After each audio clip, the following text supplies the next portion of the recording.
The loudest, most critical person in the room is almost always the most terrified. You know exactly the type of person I mean. Think about that one colleague at work who always finds a way to dismantle your ideas. It happens during the Tuesday morning strategy meetings. You stand up, present a concept you spent the entire weekend refining, and before you even finish, they interrupt. They lean back in their chair, cross their arms, and point out a minor flaw with absolute authority. Their tone is sharp, carrying a heavy undertone of condescension. You feel the immediate rush of heat to your face. Your heart rate spikes as all eyes in the conference room turn toward you.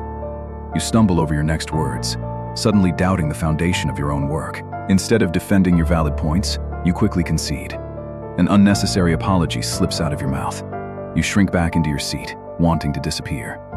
The rest of the meeting passes in a blur of shame and frustration. When you finally go home, you carry their criticism with you like a physical weight. You replay the interaction while making dinner. The harsh words loop again as you stare at the ceiling in bed. Slowly, an insidious doubt creeps into your mind. You wonder if you lack the intelligence required for this career. To avoid this pain, you start changing your behavior at the office. You stop volunteering for new projects. Your ideas become watered down and generic just to avoid drawing fire. Walking on eggshells around this specific coworker becomes your daily routine. You try to appease them by agreeing with their opinions, hoping to buy their approval. But the harsh remarks never actually stop. They just find new, microscopic details to attack. You feel completely exhausted, stripped of your professional confidence.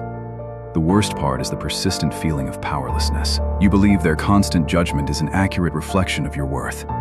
Their outward display of superiority tricks you into thinking they actually possess it. You let their words define your reality. It feels like playing a defensive game you can never win. You assume they see right through you. But what if they aren't looking at you at all? The truth changes entirely when you understand the psychological mechanism of projection. The philosopher Friedrich Nietzsche warned that every profound spirit wears a mask, but often the mask hides a profound insecurity. In psychology, projection is a defense mechanism where a person unconsciously takes their own unacceptable fears or feelings and attributes them to someone else. When someone constantly mocks incompetence, they are usually terrified of their own inadequacy. When they aggressively dominate a conversation, they are fighting a hidden fear of being overlooked or forgotten. Their exaggerated confidence is not actual strength. It is a loud, desperate performance designed to drown out their inner chaos. The human ego is incredibly fragile, and confronting our own flaws is painful. So, the brain creates a convenient illusion to survive. It decides that the flaw belongs to the person sitting across the table. They are not attacking your work because your work is bad.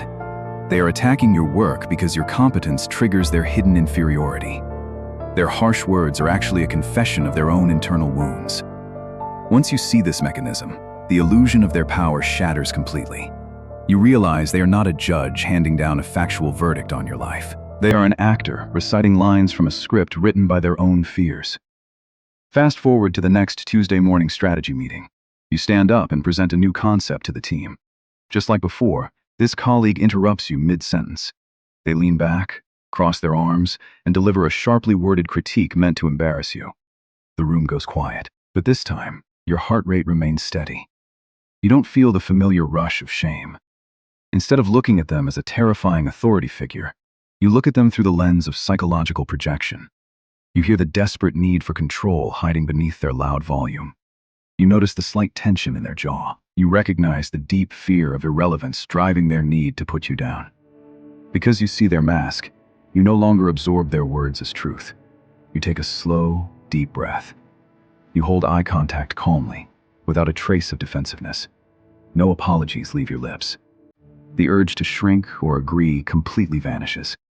You simply let their words hang in the silent room for a few seconds. That brief silence acts as a mirror, reflecting their insecurity back to them. Then, you calmly acknowledge their point and smoothly pivot back to your presentation. That's an interesting perspective, you say evenly. But returning to the core data, you continue speaking with steady, grounded authority. You aren't trying to destroy them or prove them wrong. You are simply refusing to accept the emotional baggage they tried to hand you.